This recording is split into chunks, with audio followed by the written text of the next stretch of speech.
The Australian Billionaire. A clean, international billionaire club romance. Book 1. Written by Britney M. Mills. Narrated by Tanya Dougherty.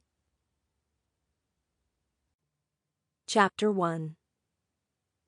Jackson Walker ran a hand through his hair, trying to make sense of the end-of-year numbers the accountant had given him that morning. January was not his favorite time of year, as it neared time for his birthday once again. He'd come so far from the small island of Tasmania, but even though he'd be turning 30 in a few weeks, sometimes the memories of his childhood still crept in. That's when the idea that he was a billionaire seemed like a dream, as if he'd wake up at any moment and be scraping by. He'd never met his father, and his mother hadn't been ready to take care of a child. After a few years of bouncing among family members, he'd been put into the foster care system. For years he'd hoped each foster family would surprise him with an adoption, but after a while, he realized he was just biding time in each home until another one became available. He'd see the kids at the park with two loving parents and wonder why he couldn't have the same thing.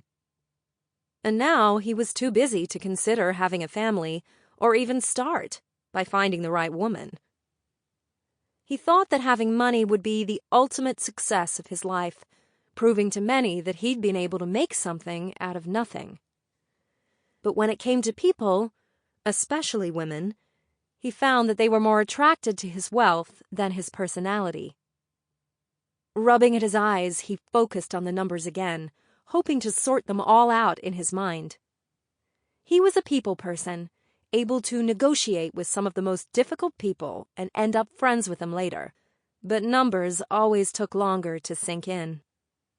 The previous year had been successful for CC Sporting Goods, the shop he owned in downtown Sydney. It had been open for 5 years, along with a sister store in Brisbane, still thriving after 3 years.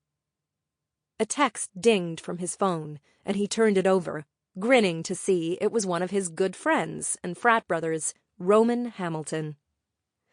Just went to the sporting goods store here in London. It was pitiful. Any chance CC Sports is going to have a store here soon? When you find me some property that won't make me choke when I look at the price, mate. It took a few minutes for the response to come in, but the answer sounded just like Roman. I'm on it. I'll shoot you some options later. Jackson put down his phone, shaking his head. He'd been good friends. Sample complete. Ready to continue?